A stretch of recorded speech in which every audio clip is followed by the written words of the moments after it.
নমস্কার, আমি স্বরূপ কুমার সরকার, মধুরকুল হাই স্কুলের ইংরেজি শিক্ষক, বাড়ি করিমপুরে। তো বর্তমানে আমি আছি বরানগর টবিন রোড। তো সৌনক করের বাড়ি।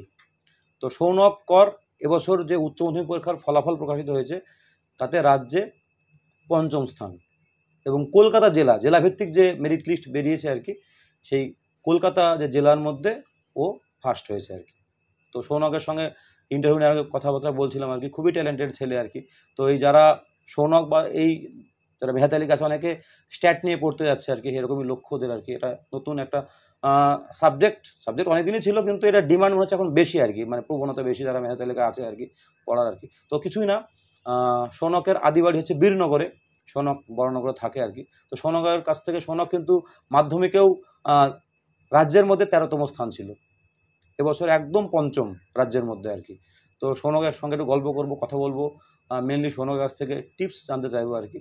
তো চলুন আপনার সৌনকের সঙ্গে শুরু করি। তো সৌনক, তোমার আদিবাড়ি তো বীরনগর, তাই না? তো বীরনগর থেকে তুমি এই বীরনগর বরানগর আর কি, বীরনগর থেকে বরানগর তুমি কবে কবে এসেছো আর কি? 2016 সালে। 16 সালে। তুমি তখন কোন ক্লাসে পড়ো আর কি? 5 পড়ি। 5 পড়ো আর কি। তো এসে তুমি কোন স্কুলে ভর্তি হয়েছিলে? আরবিটিতে ভর্তি হয়েছিলাম। আরবিটি বলতে? সিথি আরবিটি বিদ্যাপীঠ, সিথির মোড়ে। সিথির মোড়ে আর কি। তারপরে সেখান থেকে আমি স্কটিশে 6 এ চলে যাই। হ্যাঁ, স্কটিশে 6। তো ওইখানে স্কটিশ চার্চ কলেজের যে স্কুল আর কি, সেখানে কি এন্ট্রান্স হয় না? তুমি কিভাবে চান্স পেলে ওখানে? ওখানে ডিরেক্ট অ্যাডমিশন হয়, এন্ট্রান্স ছোটদের জন্য কোনো এন্ট্রান্স নেই। আর মাধ্যমিকের রেজাল্টের ভিত্তিতে হয় 11 12 এ, যেরকম সব স্কুলেই হয়। 5 6 এ নরমাল ভর্তি। তো ওখানে মানে তোমার ধরো 6 এ ভর্তি হলে, মানে মাধ্যমিক যখন তুমি দিলে আর কি, স্টুডেন্ট কিরকম ছিল ওখানে? স্টুডেন্ট ভালোই ছিল, অনেক। 300 200 এরকম কত স্টুডেন্ট ছিল মাধ্যমিক? যখন মাধ্যমিক আছে কতজন স্টুডেন্ট ছিল তোমার স্কুল থেকে? মাধ্যমিক কতজন নিয়েছিল? 150 কাছাকাছি। 150 কাছাকাছি আর কি। তো এরা ধরো 6 এ 7 এ যদি কেউ ভর্তি হতে চায় আর কি, ধরো ভাবছে যে আমি আমার ছেলেকে স্কটিশ চার্চ কলেজের স্কুলে ভর্তি করব, তো সেই ভর্তিটা কি যে কোনো ক্লাসে ভর্তি হতে পারে, এটা জানতে চাচ্ছি আমি মেনলি। হ্যাঁ, যে কোনো ক্লাসেই ভর্তি হওয়া যায়। 9 10 এ তো কোনো স্কুলই সাধারণত ভর্তি নেয় না, 8 পর্যন্ত ভর্তি নেয় আর কি। তো তোমার তুমি তো ওই স্কুলে মাধ্যমিক উচ্চ মাধ্যমিক, তো স্কুলের পরিকাঠামো, স্কুলের পরিবেশ তোমাকে এই যে দুটো দারুণ রেজাল্ট হয়েছে, তোমাকে কতটা হেল্প করেছে আর কি? স্কুলের একটা বড় অবদান আছে। স্কুলের স্যারেরা খুবই ডিটেইলস একটু বলো আর কি। স্কুলের স্যারেরা খুবই ভালো পড়াতেন। বিশেষ করে বাংলা, ইংরেজি, অঙ্ক এই সাবজেক্টগুলো খুবই ভালো পড়াতেন। আর স্কুলে আমাদের মানে নিয়মিত ক্লাস তো ছিলই।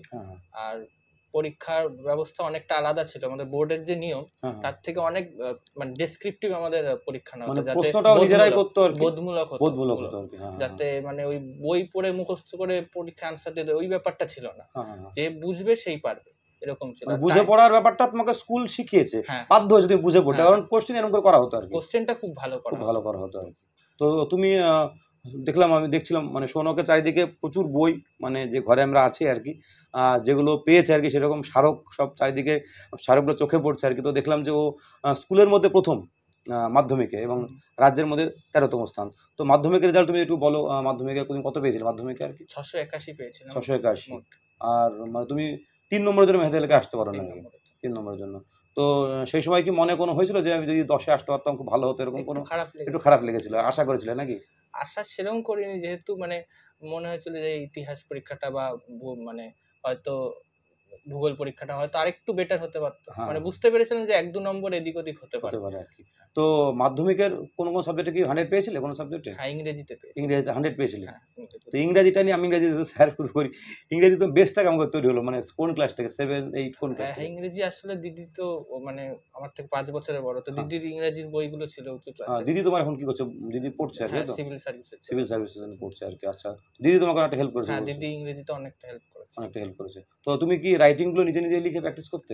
নিজে লিখতাম, আর প্রচুর মানে স্যারেদের তো স্যার লিখিয়ে দিতেন অনেকগুলো, আর অনেক বইও পড়তাম তার সাথে। কিরকম বই পড়তে? গ্রামার বই টাইপের না সাহিত্য পড়তে? সাহিত্য বাংলায় বেশি পড়তাম। ইংরেজিতে মেনলি আমি যখনই কোনো ইংরেজি শব্দ পেতাম ওটা আমি লিখে রাখতাম, ডায়েরিতে লিখে রাখতাম। ইংলিশ যেটা আমি জানি না, এবং ইংলিশ টু ইংলিশ আর কি। হ্যাঁ, ইংলিশ টু ইংলিশ। এটা খুব কাজে দিয়েছে, এটা প্রচুর কাজে। এবং যে 8 নম্বর ভোকাবুলারি থাকে, অনেকে মিস করে আর কি, ওটা একদম ধরাবাঁধা, মানে এটা খুব ভালো। আমি এটা এই একদম শোনক এটা বলছি, আমি এটাই স্টুডেন্টদেরকে বলি যে ওয়ার্ড মিনিংটা একদম টেনে উঠে হয় না। যদিও কোনো স্টুডেন্ট 7 8 থেকে যেটা ও করেছে আর কি, কোনো ওয়ার্ড পেলাম তার পাশাপাশি ইংলিশ ওয়ার্ড লিখে রাখতে পারলাম, তাহলে কিন্তু অনেক কাজে দেয় এটা। তার প্রমাণ আমি আজকে ওর মুখ থেকে শুনতে পেলাম যে ওর মাধ্যমিকে 100 পেয়েছে, মানে ওর কোনো নম্বর ওর মিস হয়নি আর কি। মানে 100 নম্বর পাওয়া মানে ইংরাজিতে আমি খাতা দেখি আর কি, মানে স্যার দিতে বাধ্য হয়েছে ওকে 100 নম্বর রাইটিং মিলিয়ে আর কি। তো সেই লেভেলে ও নিশ্চয়ই খাটিয়ে। রাইটিংগুলো কি তুমি রেগুলার প্র্যাকটিস করতে, লিখতে রাইটিংগুলো? হ্যাঁ, স্যার লিখতে দিতেন যখনই আসতেন, স্যারের থেকে অনেকটা হেল্প পেয়েছি। আর বই পড়তাম অনেক, রাইটিং এর বাজারে যত বই আছে মানে সব রকম পড়ে তোমার একটা 2-3টে বই তো থাকতো আর কি, সেগুলো তোমাকে অনেকটা সাহায্য করেছে। রাইটিংগুলো তুমি ওরকম করে পড়ে তুমি নিজে লিখতে আর কি। আচ্ছা, তারপরে তোমার কি মাধ্যমিকে যখন তোমার 10 নম্বরের মধ্যে হলো না আর কি, তো কোথাও কি মনের মধ্যে একটা জেদ হয়েছিল যে উচ্চ মাধ্যমিকে আমি থাকবো, এরকম হয়েছিল কি মনের মধ্যে কোথাও? একটু হয়েছিল না, যে আমি উচ্চ মাধ্যমিকে এটা মানে দেখা যাক কি হয়। তো সেই জেদের জন্য যাই হোক আর কি, সৌনক কিন্তু একদম পঞ্চম, মানে এই 1 নম্বরের, যারা জানে আর কি, 1 নম্বরের ফারাক হচ্ছে আর কি, যে টপ 496 পেয়েছে, 95, 94, 93, তুমি 92 পেয়েছো আর কি, এরকম ব্যাপার আর কি।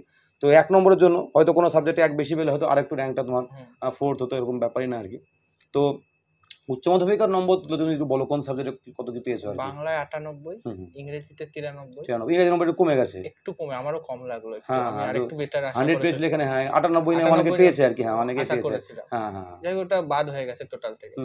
আর অঙ্কে 100, আর ফিজিক্সে 97, কেমিস্ট্রিতে 98, আর স্ট্যাটিস্টিক্সে 99 আর কি। এই দিকে স্কুলগুলো স্ট্যাটিস্টিক্স বা ইকোনমিক্স আছে, যেগুলো আমাদের ওই দিকে স্কুলগুলো কিন্তু নেই। এটা একটা আমাদের একটা ড্রব্যাক আর কি। তো এবার তুমি সাবজেক্ট ওয়াইজ প্রিপারেশনটা বলো। তুমি বললে বাংলা সাহিত্য তুমি পড়তে আর কি, তো এই বাংলা সাহিত্য পড়া কি তোমার মাধ্যমিক বাংলা একটা হেল্প করেছে? অনেকটা হেল্প করেছে, যদিও গত 2 বছর অতটা সাহিত্য পড়া হয়নি, সময় কম পেয়েছো আর কি। মাধ্যমিক পর্যন্ত প্রচুর পড়েছো না? সব রকম সাহিত্য পড়েছো?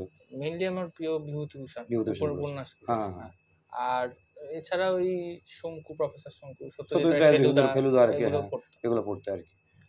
ভালোই, মানে তুমি বাংলা তুমি মানে পড়েছো আর কি।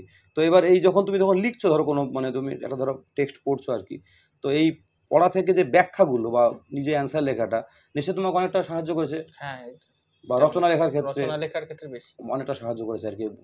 আর উচ্চ মাধ্যমিকেও তোমার বাংলা সাহিত্যের ইতিহাস একটা ছিল, একটা বই ছিল আর কি, সেখানেও তোমাকে একটা হেল্প করবে এই ব্যাপারটা আর কি। আচ্ছা, তারপরে তুমি উচ্চ মাধ্যমিকে ইংলিশের প্রিপারেশন, তোমার তো একটু নম্বরটা কম আমার মনে হচ্ছে আর কি। তো ইংলিশের জন্য আবার তো রাইটিং রিপোর্ট ছিল শুধু, তুমি কোনটা রিপোর্ট করেছিলে না চিঠি লিখেছিলে? আমি দুটোই করে গিয়েছিলাম। পরীক্ষায় লিখেছিলাম আমি চিঠিটা লিখেছিলে আর কি। হয়তো রিপোর্ট লিখলে আরো ভালো হতো। রিপোর্ট এখন যিনি খাওয়া দেখবেন তিনি জানেন কি হয়েছে আর কি। আর এমসিকিউ এর জন্য যেগুলো ছিল সেগুলো তুমি ভালো করে টেক্সট অবশ্যই পড়েছিলে নাকি? টেক্সটগুলো তো তোমার যেহেতু সায়েন্সের সাবজেক্ট থাকে, তো বাংলা ইংরেজি তুমি কতটা সময় দিতে পেরেছিলে আর কি এই সমস্ত? বাংলা ইংরেজি আমি মাধ্যমিকের থেকে বেশি সময় দিয়েছিলাম, কিন্তু উচ্চ মাধ্যমিক অন্য সাবজেক্টের থেকে কম দিয়েছিলে আর কি। আর তোমার হচ্ছে ইংলিশের যে টেক্সটগুলো ছিল, সবাইকেই পছন্দ করছে আর কি, সেই টেক্সটগুলোর যে ফিলোসফিক্যাল দিক আছে, যেমন strong roots, thank you ma'am বা 3 কোশ্চিন, তো সেইগুলো কি তোমার মানে হয় না, তুমি যেহেতু সাহিত্য পড়তে আর কি, কোনো লাইন, কোনো ইনসিডেন্ট বা কোনো তোমার মনে কি প্রভাব পড়েছে পড়তে গিয়ে? যেমন ধরো আমি বলি আব্দুল কালামের যে লাইনগুলো আছে আর কি, সেইগুলো 3 কোশ্চিনের যে 3টে প্রশ্ন তার উত্তর, নাও টাইম বা থ্যাংক ইউ ম্যাম, গ্র্যাটিটিউড, এগুলো কি তোমার মানে ফিলোসফি কোনো হেল্প করেছে তোমার? অনেকটা হেল্প করেছে, কারণ ওগুলো তো শুধু পড়ার জন্য না, ওগুলো মানে যেহেতু গভর্নমেন্ট সিলেবাসটা করছে যাতে ছাত্ররা বুঝে সেগুলো জীবনে কাজে লাগাতে পারে, এটাই আমি বলতে চাচ্ছি। এটা তো শুধু পরীক্ষায় মুখস্থ করে নাম্বার সবাই লিখতে পারে, সেটা তো মূল উদ্দেশ্য। ওটাই আমিও করতে, তুমি এটা ফিল করেছো? ফিল করতে পেরেছি। আমিও এটাই ভাবছি, মেসেজটা কিন্তু সিলেবাসটা এমন করে করা হয় যে ওই যে মেসেজটা শুধু নম্বরটা পেলাম না, ওই টেক্সটগুলো এমনভাবে দেওয়া হয়, সেটা সিলেকশন করা হয়, তো ওখান থেকে যদি ছেলেপিলে কিছু শিখতে পারে এবং সেখানে পরবর্তীকালে কাজে লাগাতে পারে। অনেক দারুণ দারুণ গল্প, এক মানে ভালো ব্যবহার মানুষের সঙ্গে, নাও টাইমকে কাজে লাগানো, এগুলো টেক্সটগুলো পড়লে আর কি, সেটা তুমি ফিল করেছো তাই না? বাংলা ইংরেজি দুটোর ক্ষেত্রে ফিল করেছো আর কি। সাহিত্যতে এটাই মজা, যে মানে সাহিত্যের সঙ্গে সায়েন্সের এটাই পার্থক্য, যে একটা ইমোশন আসে আর কি, ক্যালকুলেশন থেকে ইমোশনটা বেশি থাকে এখানে। আচ্ছা, এবার আমি জানবো, অঙ্ক তুমি 100 পেয়েছিলে, তো অঙ্ক উচ্চ মাধ্যমিকে তো অনেকে দেখি খুব টাফ, মানে সিলেবাসের বা বহরের দিকে থাকে, তো তুমি অঙ্কটা প্র্যাকটিস করলে?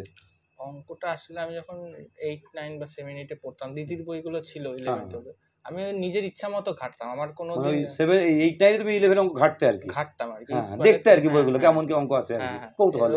এবার 10, 11 উঠতে উঠতে অনেকটা আইডিয়া হয়ে গেছিল, ওটা একটু হেল্প করে দিদির বইগুলো। তারপর আমার যখন ইচ্ছা তখন অঙ্ক করতাম, প্র্যাকটিস করতাম বিভিন্ন বই ঘেটে, শুধু টেক্সট বই না, টেক্সট বই বাইরেও অনেক করতাম, প্র্যাকটিসটা করতে আর কি, নিজের ইচ্ছাতেই করতে আর কি। হ্যাঁ, নিজের ইচ্ছা। তো এবার আটকে গেলে স্যার তো থাকলে স্যার আর কি। তো এরকম অঙ্কের কোনো বাধা ধরার টাইম ছিল যে আমি দিনে 1 ঘন্টা 2 ঘন্টা অঙ্ক করবো, যখন যেরকম তুমি ইচ্ছা করতো অঙ্ক তুমি করতে আর কি। তো আর ফিজিক্স প্রশ্ন শুনছি একটু বেশ অন্যরকম প্রশ্ন এসেছিল, যেরকম প্রশ্ন একটু আমারও কঠিন লেগেছে একটুখানি, কিছু মানে খুব যারা সাবজেক্টটা ভালোবেসে মানে ভালো করে পড়েছে তারাই উত্তর দিতে পারে, এমন 2-3টে কোশ্চেন ছিল। তো তুমি ফিজিক্সের প্রিপারেশনটা কেমন করে যদি একটু বলো। আর ফিজিক্স আমি স্যারের থেকে মানে স্যার অনেক হেল্প করেছে, স্যারের কথাগুলো শুনতাম, আর তার পাশে 2-3টে বই পড়তাম, খুব ভালো বই, টেক্সট বই, ভালো লেখকের বই, সেগুলো অনেকটা হেল্প করেছে। এবার উচ্চ মাধ্যমিক এরকম সহায়িকা থাকে আর কি, উচ্চ মাধ্যমিক এরকম সহায়িকা আছে?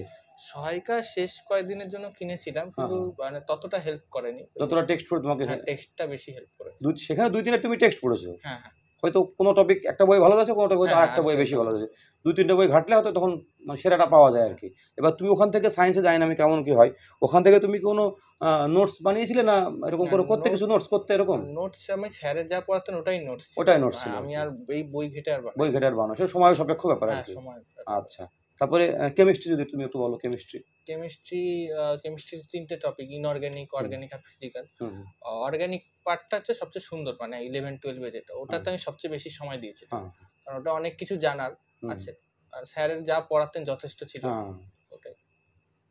আর হচ্ছে বই ছিল অনেকগুলো, 3-4টে, ওখান থেকে টেক্সট বই ওখানগুলো ঘাটতাম। আর বায়োলজি তো ছিল না তোমার, ছিল স্ট্যাটিস্টিক্স ছিল। তো তোমার নতুন সাবজেক্ট কিন্তু এটা, আগে কখনো পড়োনি আর কি। তো এখানে তুমি তো 100 বেশি বললে না, 99, অনেক নম্বর আর কি, 1 নম্বর কম আর কি। তো এই নতুন সাবজেক্ট তোমাকে কেমন আকৃষ্ট করলো? ম্যাথের সঙ্গে কি মিল আছে?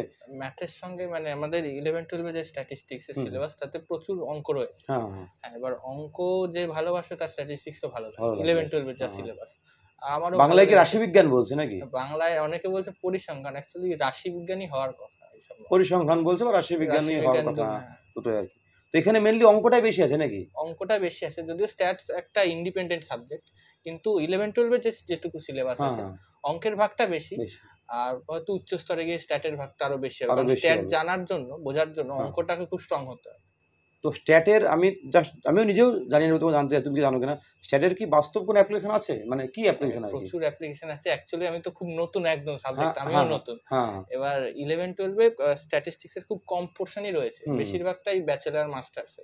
দাদা দিদিদের থেকে যতটা জেনেছি, স্ট্যাটস এর তো প্রচুর অ্যাপ্লিকেশন, প্রচুর ফিনান্স সেক্টর, গভর্নমেন্টের, সবটাতে একটা স্ট্যাটস আছে, সব পরিসংখ্যান কাজ করে, সমস্ত কিছুতে আছে, সব ডিপার্টমেন্টে লাগবে, সমস্ত কিছু আছে, ভিউজ কাজ কিন্তু প্রচুর কাজ আছে আর কি। তো সেই জন্য আমি বিভিন্ন ইন্টারভিউ নিলাম আর কি, দেখছি যে অনেকেই যারা মেধাতালিকায় এলাকায় আছে প্রথম দিকে, তারা কিন্তু স্ট্যাট নিয়ে পড়তে যাচ্ছে আর কি, যেমন সেকেন্ড বয় তুমি ফিফথ হয়েছো। তো এইটাই কি তোমার কি কেরিয়ার ডিমান্ড করছে না তোমার ইচ্ছা? কোনটা বেশি? আমার বেশি কেরিয়ার থেকে মানে রিসার্চে বেশি যাওয়ার ইচ্ছা, গবেষণার দিকে আর কি। তো তুমি কি কোনো, আমি শুনলাম আর তুমি কি কোনো এন্ট্রান্স দিয়েছো? হ্যাঁ, আইএসআই এর জন্য। আইএসআই মানে তুমি একটু বলো। Indian statistical institute, Kolkata. তার এন্ট্রান্স দিয়েছো আর কি। সিট খুবই কম বলছো, সিট কতগুলো বলো তুমি? জেনারেলে 23টা সিট, মানে অনেকে এটা গোটা অল ইন্ডিয়া বেসিসে 23টা সিট। অল ইন্ডিয়া বেসিস, তো অল ইন্ডিয়া 23টা সিট, তার মধ্যে খুব টাফ কম্পিটিশন আর কি। তো সেই পরীক্ষা দিয়েছে আর কি, যে এখানে গ্রাজুয়েশন এবং মাস্টার্স সব করতে পারবে, এবং রিসার্চও তুমি করতে পারবে। তুমি হচ্ছে রিসার্চ করতে যাচ্ছ, রিসার্চ করার ইচ্ছা আছে আর কি। তো কোনো ব্যাপার নয়, তুমি তো যথেষ্ট মেধাবী ছেলে, তুমি অবশ্যই যখন ভাবছো, এবং বাড়ির কাছেই তোমার হবে আর কি, যখন যদি হয়ে যায় আর কি। আচ্ছা, তুমি এই যে তোমার মাধ্যমিক দুটোই ভালো যায়, তুমি পড়ার বাইরে তুমি আর অন্য কিছু তোমার শখ টক ছিল কোনো? গত 2 বছর সেরকম করা হয়নি, তবে পড়ার বাইরে ক্রিকেট প্রচুর দেখতে আর কি, নিজে খেলার সুযোগ কম, দেখতে বেশি আর কি। আর তুমি মানে বাড়ির মধ্যে কোনো ফিজিক্যাল অ্যাক্টিভিটি, এক্সারসাইজ এরকম কিছু করেছো আর কি?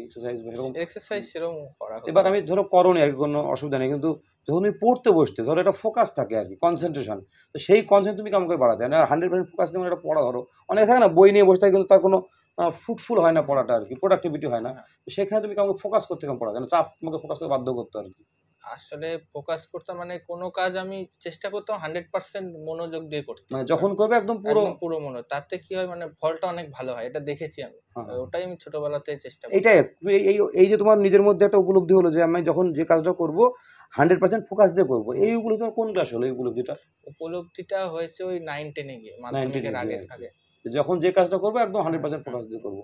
এবার এখানে ডিস্ট্রাকশন থাকে, একটা বড় মোবাইল এবং টিভি, সেরকম মোবাইলে তোমার ছিল ডিস্ট্রাকশন ছিল নাকি? মোবাইল আমি আমার ল্যাপটপ ছিল, এবার এখানে আমি যতটুকু প্রয়োজন ইন্টারনেটে সায়েন্সের কোনো টপিক আমার জানার ইচ্ছা হলো আমি দেখে নিতাম, ওইটুকুই, আমার বেশি সেরকম মানে যে এখনকার স্টুডেন্টরা মানে অনেক রিলস বা এখন শর্টস দেখছে, এরকম তো এসব প্রশ্নই নেই তোমাদের দেখার, কারণ সময়ও সেরকম নেই আর মানসিকতাও সেরকম নেই আর কি।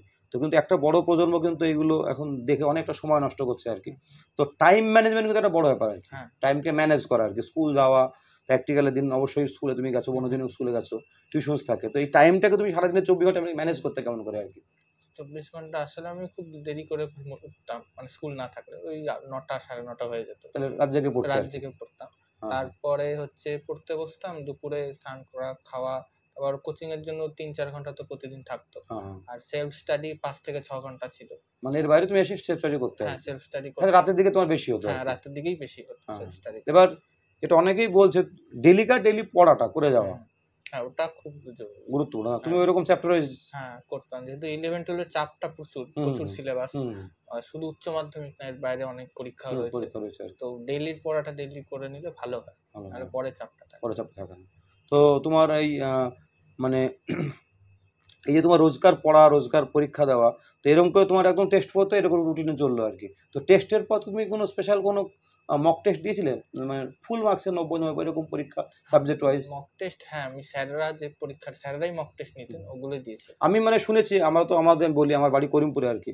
তো এখানে এই বড়নগর বা এরকম শহর এলাকায় যেখানে কোচিং আছে আর কি, এখানে কোচিং অনেকে চলে আর কি, বিভিন্ন কোচিং চলে আর কি।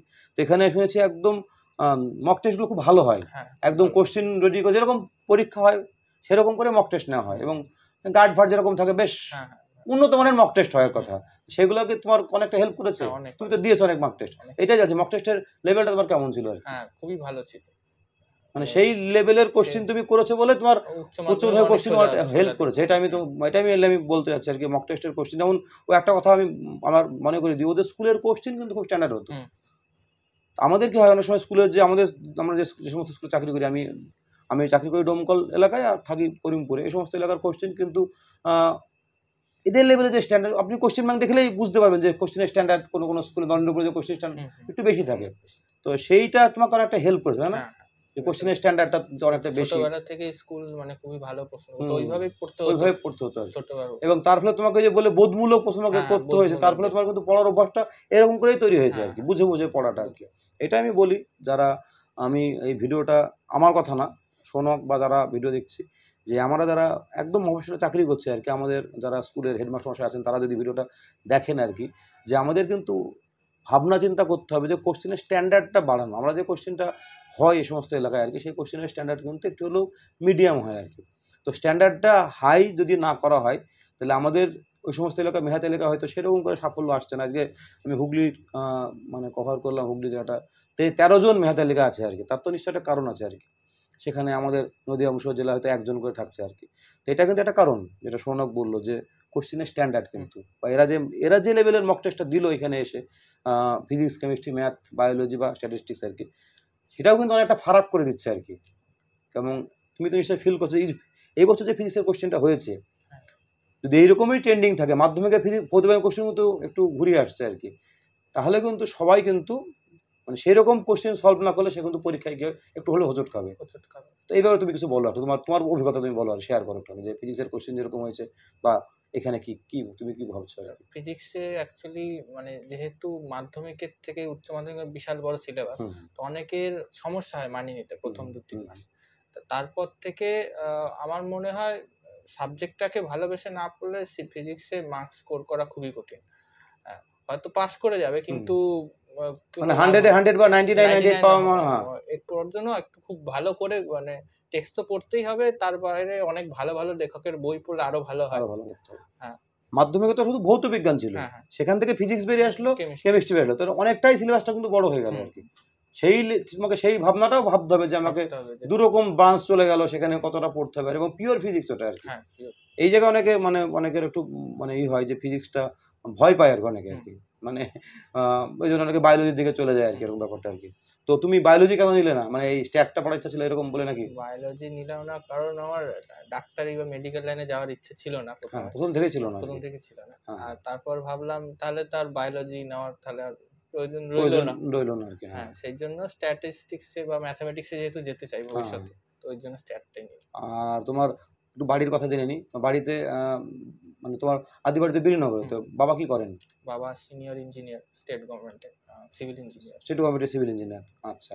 আর মা? মা গৃহবধূ। তো মা এখানেই থাকে তোমার সঙ্গে বড় না? বাবা বাবা ওখানে চাকরি করে, আসেন মাঝে মাঝে আসেন আর কি। তো তোমার দিদিও এখানে থাকে? দিদিও এখানে থাকে। তোমার এই যে মানে আমি এটা একটা আমি এই ভিডিওতে সৌনককে আমি যখন প্রথম দেখলাম সৌনকের ঠিকানা আর কি, মেরিট লিস্ট দেখলাম তখন বীরনগর।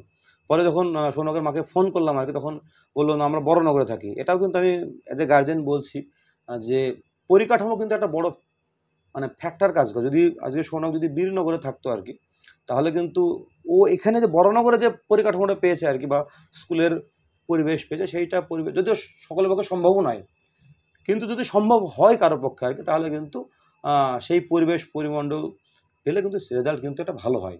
তুমি এটা কি ফিল করেছো ব্যাপারটা আর কি? সেটা ফিল করেছি যে তুমি ধরো বীরনগরে কোনো স্কুলে মাধ্যমিক দিতে আর কি, আর আজকে স্কটিশে দিলে আর কি, তার তো পার্থক্য একটু হয়েছে। হ্যাঁ, একটু হলেও তো হয়েছে। স্কুলের তো একটা অবদান থাকে, হ্যাঁ, আর তার পাশাপাশি পরিবেশটা অনেকটা ম্যাটার করে। তুমি এখানে একদম সব ছেঁড়া ছেলেগুলো তুমি একসঙ্গে পেয়েছো। ওটাই আসল কারণ। এই যে ও যেরকম বললো, তুমি অহন বললে আর কি। হ্যাঁ, অহনের টাইটেল জানে কি না? অহন চক্রবর্তী। ও 24 জেলায় ফার্স্ট হয়েছে, আর টোটালে 488, মানে ও র্যাঙ্কে 10-এর মধ্যে আছে। তো এরা সব এক ফ্রেন্ডস। এই মেহাদ এলাকায় যারা মাধ্যমিকে 13তম ছিল, আমি এটা ফিল করছি যে ও এই যে কতগুলো ছেলে যারা টপ আছে, তারা কিন্তু এই থাকে, হয়তো একই জায়গায় পড়ে, একই কোচিংয়ে যায়, ওদের সঙ্গে মিলও আছে, বন্ধুত্ব আছে, এরা একটা আলোচনাও করে আর কি। এটা কিন্তু একটা অনেকটা পরিবেশটা ম্যাটার করে আর কি। টপ ছেলেগুলো একসঙ্গে পড়ছে, আলোচনা করছে, ফোনও হয়তো করছে আর কি, বন্ধুত্ব আছে আর কি। তো এই পরিবেশটা তোমাকে অনেকটা হেল্প করছে, তাই না? অনেকটা হেল্প করছে, অনেকটা। যারা নরেন্দ্রপুরে কি ওরা একসঙ্গে থাকছে, আবাসিক থাকছে আর কি, এবং 7-8 জন করে মেহাদ এলাকায় পড়তে হয়। তার কারণ কিন্তু এটাই, এরা হয়তো সেই মিশনের বাইরে আছে, কিন্তু হয়তো এদের সঙ্গে যোগাযোগটা আছে আর কি। এটা কিন্তু অ্যাসোসিয়েশন, এটা বলে না যে ভালো সঙ্গত মানুষকে একটা ভালো জায়গায় নিয়ে যায়। তো এরা কিন্তু নিজেরাই এই সঙ্গতটা বানিয়ে নিয়েছে আর কি। তো তোমার কি কোনো সময় মনে হয় যে মিশনে গেলে ভালো হতো, বা এরকম না এখানেই বাড়ি পরিবেশটা, কোনো সময় চেষ্টা করেছিলে মিশনে যাওয়ার? চেষ্টা তো করেছিলাম, কিন্তু বাড়িকে ছেড়ে যেতে ইচ্ছে করেনি। নরেন্দ্রপুরে প্রায় অ্যাডমিশন দিয়ে দিয়েছিলে নাকি? অনেক ছোটবেলায় 5-6 হবে তখন দিয়েছিলে আর কি। বাড়ির পরিবেশটা তোমাকে একটু, আবার তুমি যদি আইএসআই পেয়ে যাও, তবে বাড়ির কাছে থেকে তুমি যাবে আর কি, মানে এরকম তোমার ইচ্ছা আর কি। তো রিসার্চ করে তুমি এর পরবর্তীকালে যে অ্যাপ্লিকেশন বলছো, সেখানে তুমি সেরকম কিছু ভেবেছো যে রিসার্চ পরে কি আছে অপশন, কোনো এরকম কোনো আইডিয়া এখন সেরকম আসেনি না? রিসার্চের পর যদি দেখা যায় তো অধ্যাপনা একটা থাকে। হ্যাঁ, অধ্যাপনা থাকে একটা, অধ্যাপনা থাকে, আরো অনেক কিছু হয়তো পরে জানবে আর কি, অনেক আস্তে জানবে আর কতগুলো স্কোপ থাকে। আচ্ছা, এখানে বিবেকানন্দ ছবি আমি দেখছি আর কি। তো এরকম মানে মনীষীর মতো ফেভারিট কি আর কি? স্বামী বিবেকানন্দ আর কি। বাড়িতে যে সুভাষ চন্দ্রকে ফেভারিট আর কি। তো স্বামী বিবেকানন্দের কোনটা তোমার বেশি ভালো টানে, তোমাকে মনে টানে আর কি? ছাত্রদের উদ্দেশ্যে ওনার বাণী যেগুলো আমি পড়ি অফ টাইমে, পড়ো তাই না? এগুলো পড়ো, অনেক মানে মোটিভেশন দেয়। সব থেকে বড় কথা যে ওঠো জাগো, ওঠো জাগো থেমো না, এটা তো বিশাল বড়। সবসময় ওটা অনেকেরই একদম সামনেখানেই থাকে আর কি। চলো দেখ, ঘুম থেকে ওটাই দেখে ওটাই হয়। আচ্ছা, একটা কথা বলি, তুমি কি ধরো তুমি তো যখন আসলে এখানে, যখন ভর্তি হলে স্কটিশে, তুমি কি ভেবেছিলে যে মাধ্যমিকে এরকম মেহাদ এলাকায় থাকবে, এরকম ভিজুয়ালাইজ করতে, এরকম স্বপ্ন দেখতে? এরকম ছোটবেলায় অতটা দেখতাম না। 9-10 উঠে দেখেছিলে? 9-10 একটু ভেবেছিলাম। 11-12 ভেবেছিলাম হবে। এই পরীক্ষা দেওয়ার পর একটা কনফিডেন্স ছিল, তাই না? ছিল আর কি। এটা কি তোমার মক টেস্ট দেওয়ার পর একটা কনফিডেন্স বেড়েছিল না? অনেকটা বেড়েছে। তুমি কি ভেবেছিলে 5th হবে, এরকম ভেবেছিলে? 5th ভাবিনি, ভেবেছি হয়তো 8, 9, 10 হবে। 8, 9, 10 এটা ভেবেছিলে না? এটাই বলছি। সৌনকের মার সঙ্গে কথা বলছিলাম, তো যে কয়েক নম্বর জন্য মেহাদ এলাকায় মাধ্যমিক আসতে পারেনি, সেই আক্ষেপটা 5th হয়ে ওর অনেকটাই সেই আক্ষেপটা পূরণ হয়েছে, ঠিক কিনা? এবং কলকাতা জেলায়ও কিন্তু ফার্স্ট, কলকাতা যে জেলার যে লিস্ট তাতে ফার্স্ট হয়েছে। এবং সৌনকের একটা সুন্দর ভবিষ্যৎ আমরা আশা করছি, কারণ স্ট্যাটিস্টিক্স নিয়ে যে স্ট্যাট নিয়ে পড়ছে আর কি, এটা কিন্তু ভালো সাবজেক্ট। এবং আমার তো অনেকেই যা শুনছি ট্রেন্ডিং সাবজেক্ট, এটা সবাই চাচ্ছে এটা নিয়ে পড়তে আর কি। তো আশা করছি নিশ্চয় তারা রিসার্চ করছে যে এই সাবজেক্টটা হয়তো ডিমান্ডিং সাবজেক্ট, বলে না যে এই সাবজেক্টের ডিমান্ড আস্তে আস্তে বাড়বে হয়তো ইন্ডিয়াতে আর কি। তো আরও বড় জায়গায় যাবে সৌনকে, আশা করছি আর কি। আর সৌনকের মানে বলি আর কি, এটাও আমি বলছি, শেয়ার করছি, সৌনকের আমি মায়ের সঙ্গে বেশ কয়েকবার কন্ট্যাক্ট করেছি, খুব আন্তরিক মন হয়েছে আর কি। যে এইগুলোই আমাদের যারা গ্রামে থাকি, এটাও একটা প্লাস পয়েন্ট যে বীরনগর, আমি করিমপুরে থাকি, যে একটা আন্তরিকতা আছে আর কি। তো আমাকে কিন্তু ওনার কালকে পরীক্ষা ছিল আর কি, আইএসের এন্ট্রান্স ছিল, তো ফোনে কথা বললে আমার বেশ আন্তরিক মনে হয়েছে। অনেক ধন্যবাদ সৌনকের মাকে, যে আমারও একটা সুযোগ আছে এরকম, মানে এরা খুব ব্যস্ত, কারণ এখন এন্ট্রান্স পরীক্ষাগুলো চলছে, সময়ের একটা বড় ফ্যাক্টর আর কি। তার মধ্যে সময় বের করে সময় দিয়েছে, তার জন্য সৌনককেও ধন্যবাদ জানাই, আর সৌনকের মাকেও ধন্যবাদ জানাই। এগুলোও একটা আমার শিক্ষা আর কি, যে আমি আসছি, বিভিন্ন ইন্টারভিউ নিচ্ছি আর কি, মানুষজনের সঙ্গে মিশছি, কথা বলছি, সবার সঙ্গেই ভালো ব্যবহারটা পাচ্ছি, এটা আমি অন ক্যামেরায় বললাম আর কি। এবং এই আমার মনে হয় এই বাবা মারা ভালো, তো তার সেই ভালো ব্যাপারটা ছেলের মধ্যেও এসেছে। এবং এই যে ভালো ব্যাপারটা থেকেই কিন্তু হয়তো ঈশ্বরের সাহায্য একভাবে আমি খুব বিশ্বাস করি এটাই, গ্র্যাটিটিউড এক্সারসাইজ বা গ্র্যাটিটিউডে খুব বিশ্বাস করি, একদম 100% বিশ্বাস করি এই ব্যাপারটা আমি, যে একটা থাকে না যে ঈশ্বরের একটা তুমি যেটা স্ট্রং রুটসে একদম লেখাই আছে, যদি কেউ স্ট্রং রুটস আপনারা পড়েন আর কি, ওখানে লেখাই আছে যে ডিভাইন পাওয়ার একটা আছে কিন্তু, যেটা উপর থেকে সমস্ত কিছু কন্ট্রোল করছে আর কি। তো সৌনকদের মায়ের বাবার যে একটা ব্লেসিংস সৌনক আছে, সেইটাই হয়তো ওকে ফিফথ করলো, হয়তো মাধ্যমিকে 13তম ছিল, সেখান থেকে ও ফিফথ হয়েছে। এই আশীর্বাদটা কিন্তু ওর, বা স্কুলে হয়তো এটা কিন্তু একটা ফ্যাক্টর কাজ করে। তোমার কি মনে হয় এটা কাজ করে না? এটা ব্লেসিংস খুব কাজ করে, আমি এটা খুব মানি, এটা আমি নিজে খুব পার্সোনাল জীবন থেকে দেখেছি আর কি। এই যে ব্লেসিংস বা ওকে দেখে খুব মানে ওবিডিয়েন্ট ছাত্র যেটা বলা হয়, বাধ্য আর কি, অনুগত আর কি, সেরকম আপনারা দেখেই বুঝতে পারছেন আর কি। তো এরা কিন্তু জীবনে সাফল্য পায়, যে কোনো সাফল্য পায়। আর অ্যাডামেন্ট যারা হয়, ঔদ্ধত হয়, তারা কিন্তু সেরকম জীবনে সাফল্য পায় না একটা। তো এটা আমার নিজের উপলব্ধি, আমি শেয়ার করলাম, আমি নিজেও চাকরি করছি দীর্ঘদিন ধরে আর কি, যারা আমাদের স্কুলে যারা টপ তারা এরকম আর কি। তো সৌনক, তোমার সত্যি তোমার সঙ্গে কথা ভালো লাগলো, শিখলাম অনেক কিছু এই নিতে গিয়ে আর কি। এবং তুমি জীবনে অনেক সাফল্য পাও, এই আশীর্বাদ করি বা ইচ্ছাও প্রকাশ করি ঈশ্বরের কাছে। আর তারপরে তোমার একটু যদি বলো, তোমার বাবা মা তোমাকে কেমন করে একটু হেল্প করে, বাবা মার কথা তুমি বলো একটু। বাবা তো হেল্প আছে, মাও রাত জাগতেন, আমি যতক্ষণ পড়তাম ততক্ষণ।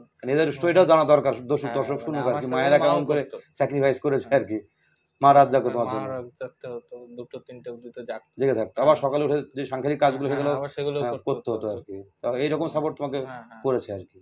এইগুলোই হচ্ছে মায়ের। এবার মায়ের গর্ব এটাই যে মায়ের কাছে কতজন আসছে, ইন্টারভিউ নিচ্ছে, এগুলো হচ্ছে আর কি, এটা মার গর্বর জায়গা আর কি। ওই রাত জায়গাগুলো আর মার কিছু মনে হচ্ছে না মনে হয়, যেগুলো জেগেছি বলে আজকে ছেলে আমার এরকম জায়গায় এসছে, এটাই বড় ব্যাপার আর কি। তো তুমি আরো বড় এগিয়ে যাও আর কি, আমি আশা করছি আর কি। নমস্কার।